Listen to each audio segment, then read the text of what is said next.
Now I request CA Nishit Sheth to address the members. Namaskar and very good afternoon to everyone. I hope I'm audible. Yes, Nishit, good to see you. Thank you, CA Prabhu. And in fact, my warm wishes to everyone on the 50th National Day of Sultanate of Oman. And I wish many more years of prosperity and safety there. Honorable, respectable Chief Guest of Honors, President, Vice President, Central Council Member of Institute of Chartered Accountants of India, and Chairman and ex-com members of Muscat Chapter. Thanks for inviting me to this launch, and in fact, it's a pleasure and an honor to be reconnected to the chapter after a very long time. I remember my first journey in GCC started with the beautiful city of Muscat, and where I came in to work on the analytics project for the Army of Sultanate of Oman. And thereafter, it has been good long 18, 19 years now that I have been coming and going into this GCC area and working for many. I just share my screen. Okay, share is allowed. I hope you are able to see my screen. Okay, coming to the subject, digital accounting and robotic process automation. Something which is always the talk of the world now. Everybody is talking. And the good sign of the COVID is people have started appreciating and liking the benefits of remote working and doing the things in an automated manner. Making the machine do the things for you. Might be you could be in operations, you could be in audit, or you may be handling any management portfolio. We have slowly, gradually over in last 7-8 months, because of the conditions and situations, are gradually getting more and more dependent on how can we utilize a machine, how can we utilize a technology to our best benefit. When we talk about all these things, we are basically talking about digital transformation, moving what we were doing sitting in office or with a manpower to a more of a manless and a digital environment. But I do hope we just move in business into the digital transformation and our social life and our relations do not get virtual on that. When we are talking about digital transformation, basically we are talking about 4 steps to it. Process mining. That means I have multiple processes within my ecosystems, within my bank, within my any organization that I work with. What are those departments or functions that can be put onto my digital transformation, or that can be automated, or for which I can make an RPA. I can make a robots into it. Please be very clear. The most important question is what you really want to do and why you want to do.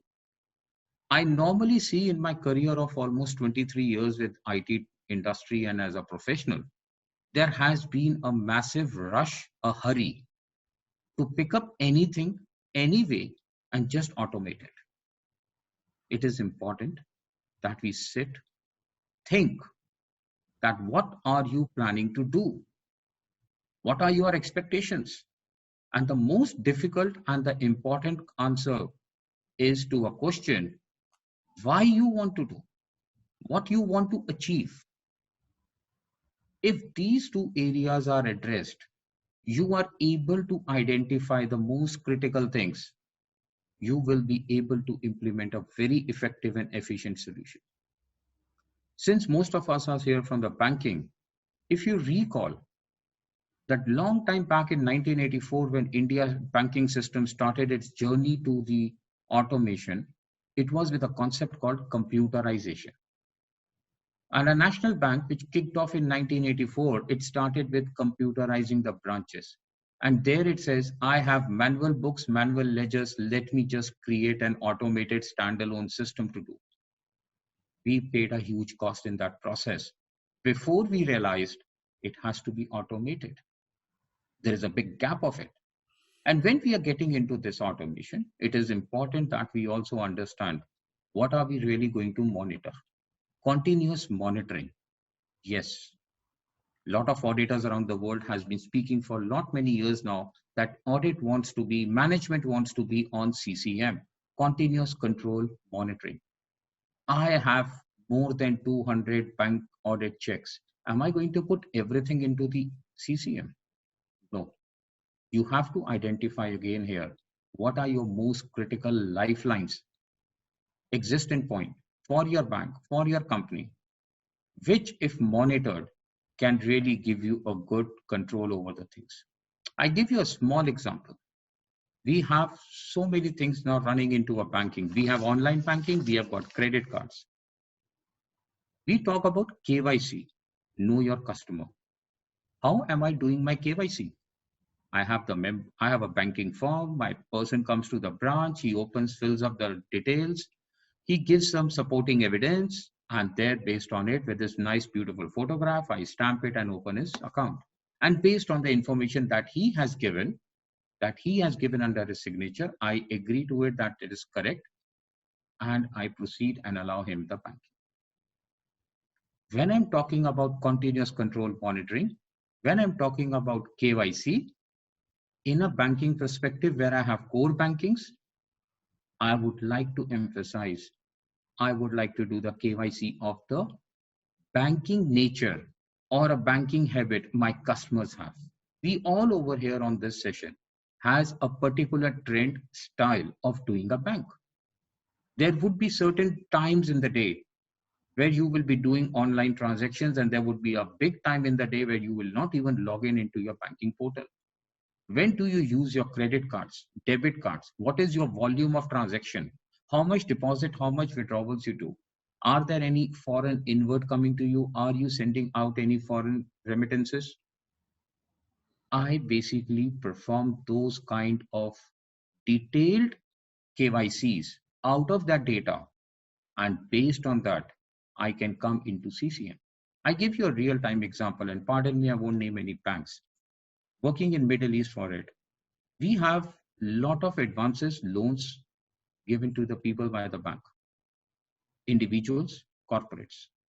There are people who take car loan, housing loan, festival loans, education loans, and there are people who are also guarantor of a company who has taken an advance from a bank.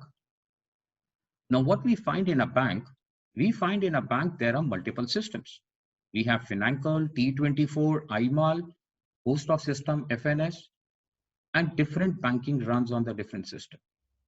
You have Islamic banking running on the IMAL system. You have some banks have T24 for core banking. Certain banks have Finacle might be for card business or insurance business, depending upon. But there are multiple systems. Your system, monitoring it on a continuous basis, should not be a very elementary level. It should have an intelligence. That is why we call it to be an RPA. What kind of intelligence?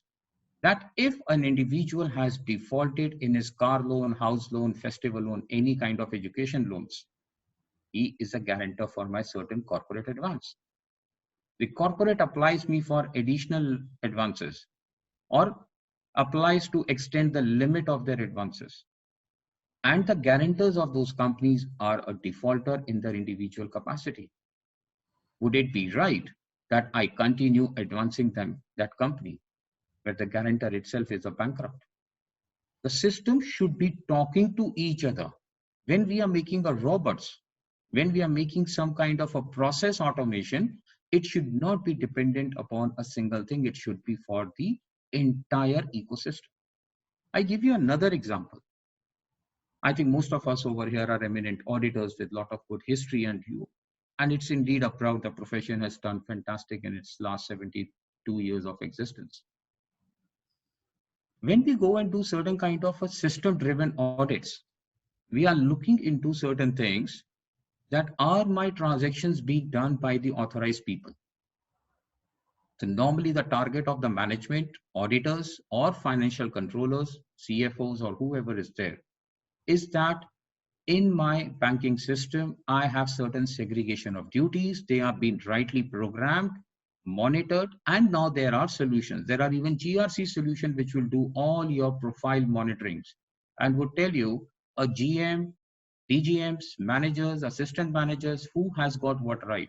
Are there anybody who is violating the rights? And within that system, it keeps monitoring. We all are very happy. I'm giving you this case study in the year 2020, which I did in 2003, 2004, when the SOX was introduced in US. What we did out over there, we said, fine, your systems are well programmed, SODs are done. Do you know the person sitting in front of the computer is really that person who's logging in? Now that became a major issue.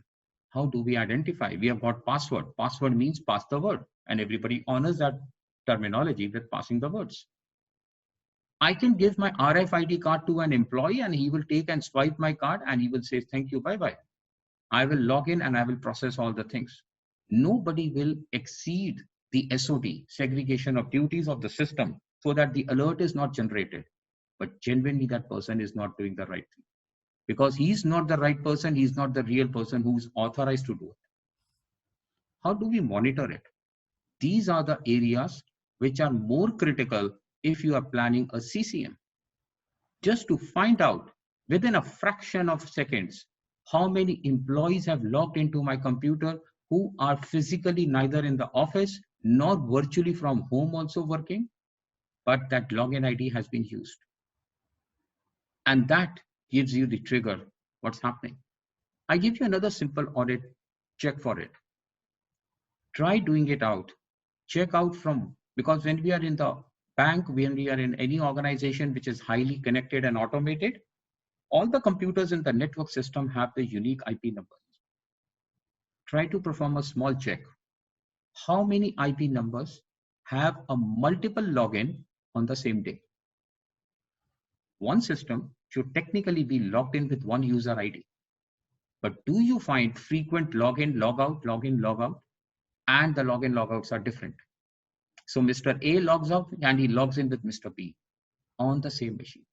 These are the small things which really helps you to monitor and control and can get you onto it. I would like to speak about predictive analytic case study for a bank a little ahead of my presentation. Then we have governances, we have the risk compliances. Yes, there are good technologies. Now you don't need a workflow, manual things. You can automate. You can push your audit reports, auditee comments, follow-ups, everything onto the GRCs. And GRC, except doing your audit management, can do many more things today. And once we have reached the level 3, we have got our continuous monitoring, predictive, normal audits, everything automated. We have all the workflows, everything on the GRC. Now we think of, can I go for an RPE?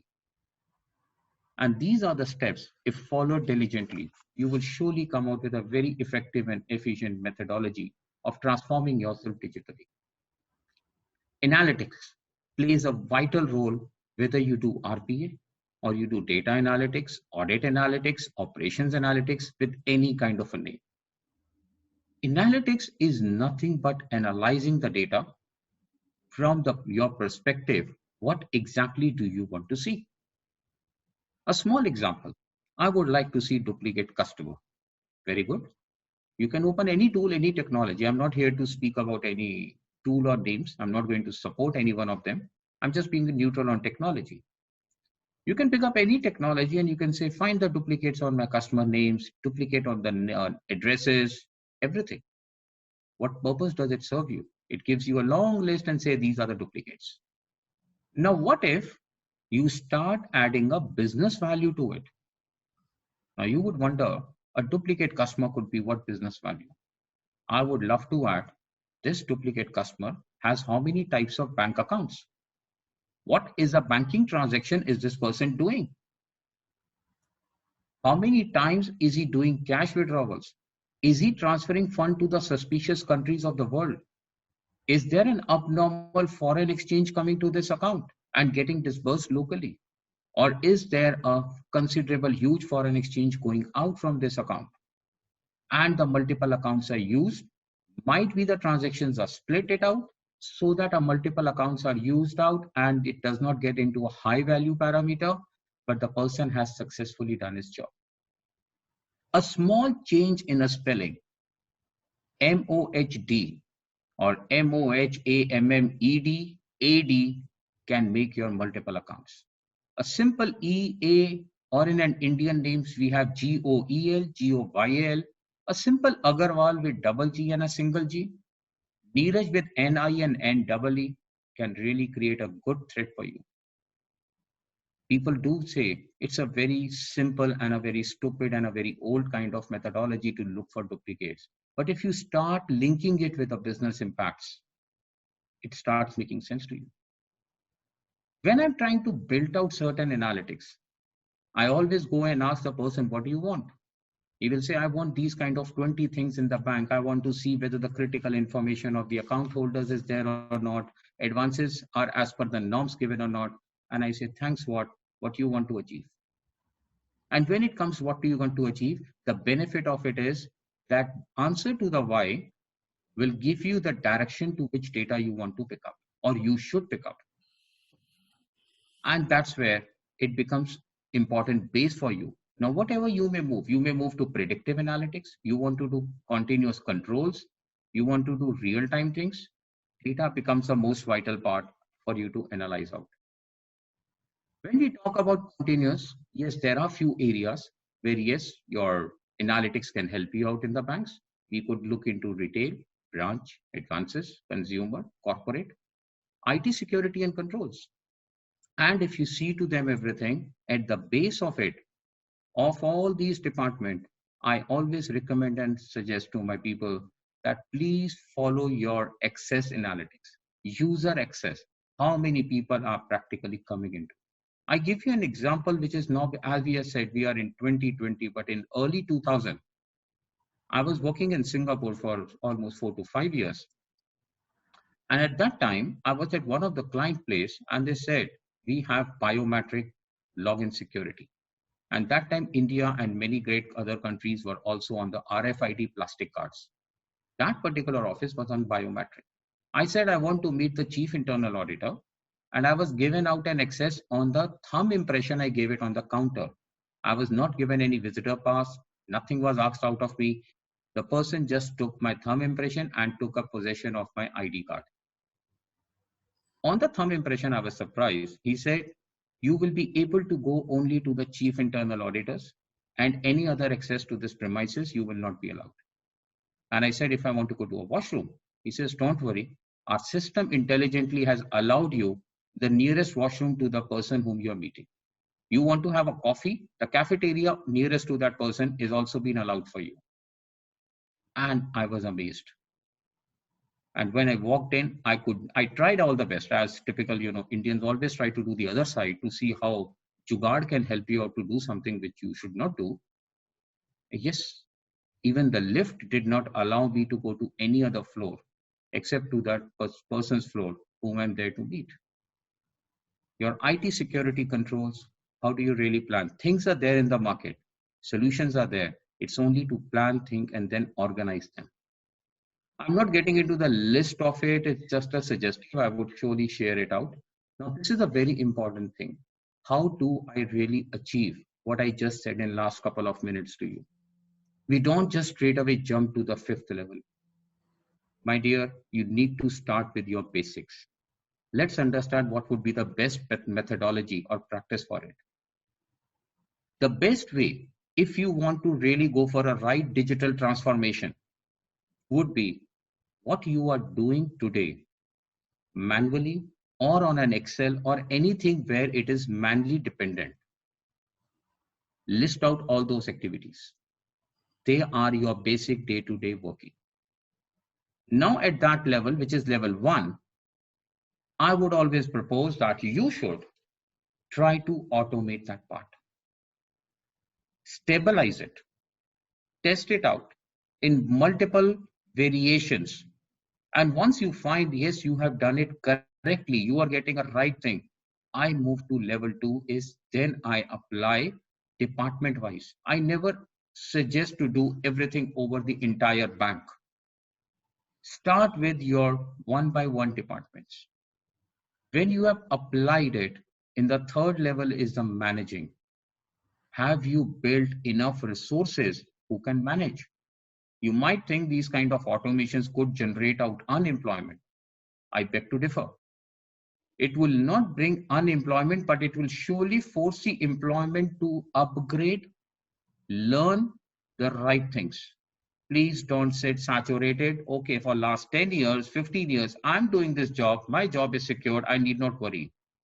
I'm happy to see the way Chartered Accountant Institute is progressing, the digitalization coming to what it was when I did a CA. So there is a continuous thing. My father, who is also an old member of the institute, he said, I did a CA and I could live my whole life. Today, I be CA, I have to do a couple of more degrees to survive. So you have to really upgrade your manpower. With all those knowledges, you need to manage it. Managing is not that easy. There should be your internal workforce who should be capable, trained, and supported. And once you have achieved those kind of level 3, you move to, now I move to the area level 4, which I say automation. I started from my basic, gradually matured that basic. And now once I have my basic matured, I move to automated and say, now let me see how much can I really bring out from the system? How much a system can start doing things for me? And without me being awake or into that, it should automatically keep pinging me. I give you an example, a small example of an Indian banking that we worked out. And when there was a demonetization happening, that's a place where analytics at the back of the stage was playing a big role.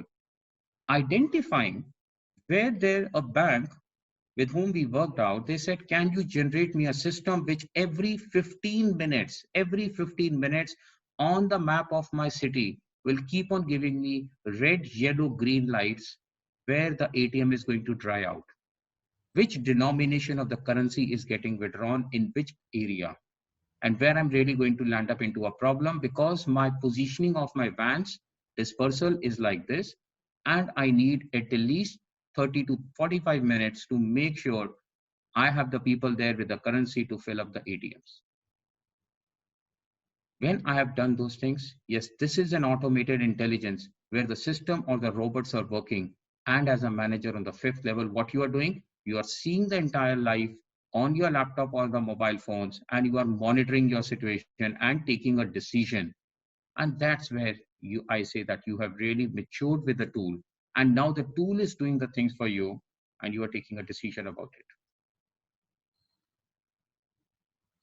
Okay, now when we come to RPA, that's where I said analytics is a basic, which is very important for everything. RPA, Robotic Process Automation. It's a fantastic terminology of 21st century. Everybody's crazy about it. What does it mean? We have seen car manufacturing. Now we have robots over there. We hardly have the manpower. And right from the start of your making of the car till its finishing, everything is being done by those huge robots in the factory, which knows when what is to be done. I found an Indian RPA way back when I was doing a bank audit in 1997 in the city of Pune, where I saw a cotton thread manufacturing plant with 600 looms and only 5 people. Totally automated and an export-oriented unit. RPA is where the system is being intelligent enough to understand right from the beginning till the end what all has to be done. I give you a small example of an RPA. I will just continue my previous example. As I said, you have IT security, you need to check access control. If my RPA for monitoring my employees' access control is in place, the moment Mr. A logs out and he logs in with Mr. B, my system will not say your password is correct or wrong.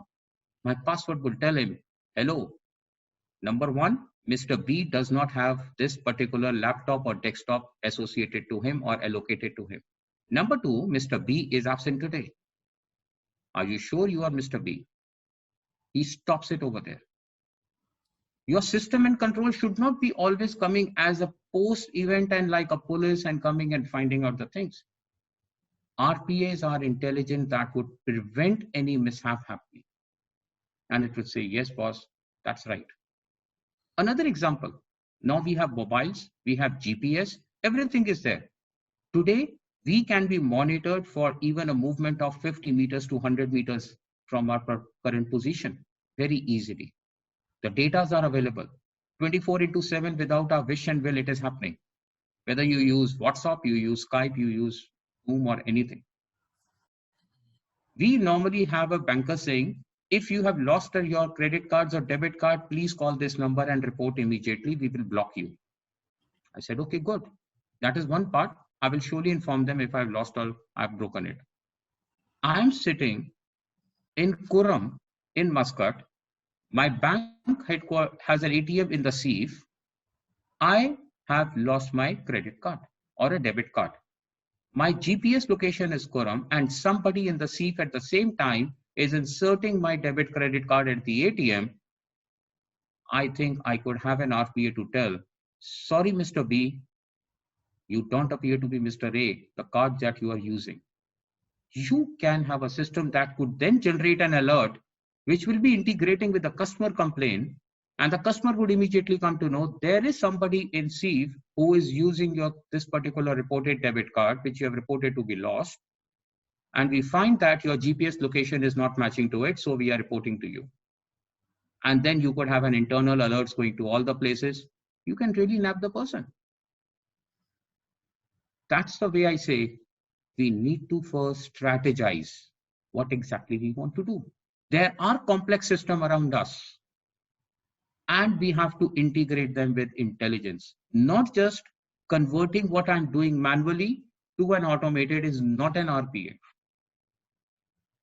There are multiple areas in a banking that I could think of to looking into RPA, like automated report generations for your compliances, boarding the customers, KYC.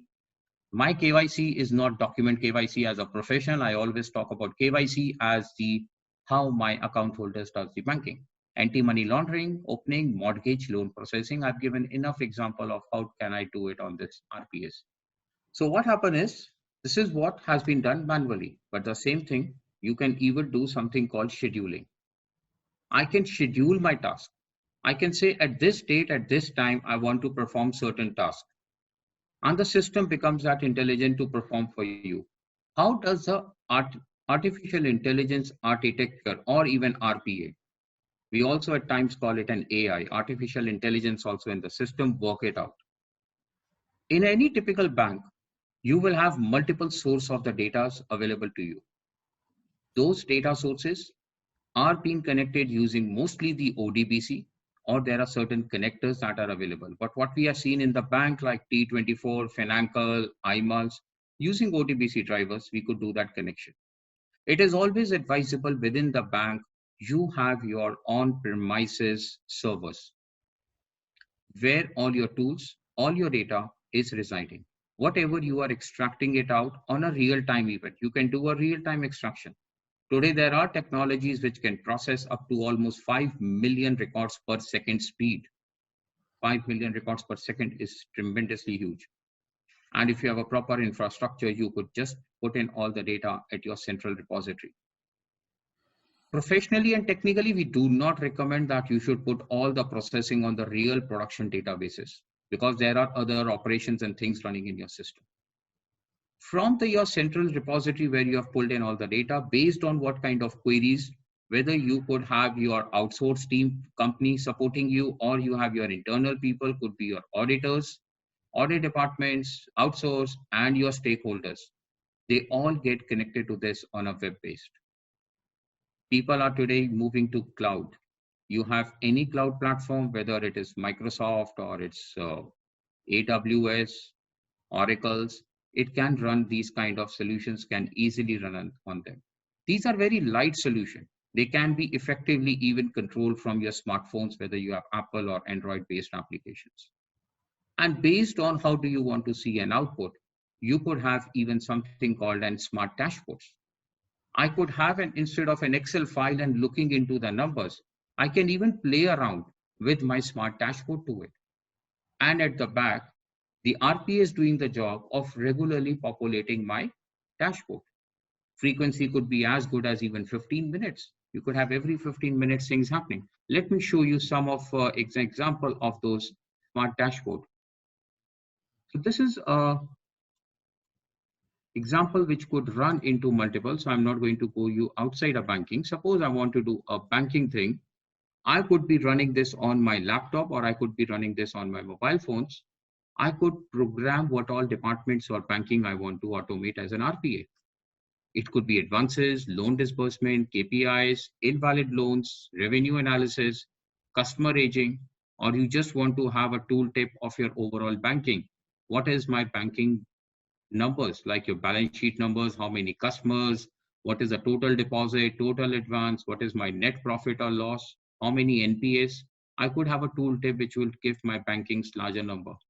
So as a user, I just click on the advances over here, and this particular dashboard will give me a flexibility. Okay, you have these many branches which are being programmed. Now, this not only goes for one bank, even if you have like a CBO, in the CBO, they could even monitor multiple banks instead of branches. For them, it would be multiple banks. Based on the parameters, you can have the user's flexibility to understand and design, okay, what you want to have. I could have a filter based on the branches. I could have it on the borrower's name. And at the bottom, I could have my details. I could have if there is a date of restructuring, when was a loan sanctioned, when was it restructured, what is the outstanding amount, how much is a provision held. I could have my vital critical things listed out here. I could see over here, I have certain bank officer. I could also see how many bank officers are getting me what kind of customers for advances. And for those bank officers, what is a position? Is he giving me a good customer or is he giving me a bad customer? Your RPA could give an alert based on these kind of KYC of your bank employees, that if that person comes out and say, I have a proposal for $1 million Omani Riyal for a manufacturing oil-based company to set up over here. Are we there for this advance? The system can give you out and say, please be careful. Normally, we do not find it moving further with this guy's accounts are good. We have so much of NPAs, we have so much of provisions. Please be careful and do a deeper due diligence. So system alerts you out, and yes, there are a lot of activities outside the system that a person need to perform when he looks into all those things. So that's a way I can create out and make my smart dashboard as a part of the RPS.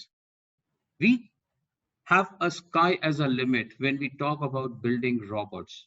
It's a journey that has really started now, and finance and technology, both the guys are going to have a tough time because we have to do a lot, and really the time is squeezing out.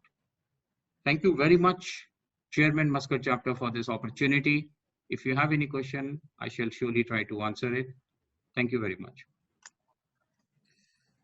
Thank you very much, Nishit ji, for your wonderful presentation and insights of new technology and digital accounting and robotic process automation, where we are all heading for the new dashboard, new decision making. We are moving from the old accounting to the new strategic decision making path. Thank you very much. Prabhuji, you can felicitate CA Nishit ji with e-certificate. Okay. Thank you very much, Nishit ji. On behalf of the Muscat Chapter and College of Banking and Financial Studies, it gives a great pleasure and honor to present you this e-certificates for this historic launch of digital learning hub to the CBFS by ICAI New Delhi. Thank you very much, Chairman Saab. And before I just go, can I just say one small thing I missed out while I was explaining certain cases? The most important is good you are planning training programs. My suggestion would be, out of my experience, we need to have practical training programs. We need to get the professionals industry together who has been with the experience, with the data, what is really happening in the world, and you have to bring that real world in your training lab, and then it will make out a lot of value for every member and the user to it. The training, your practical trainings are going to play a vital role. Thank you. Thank you very much.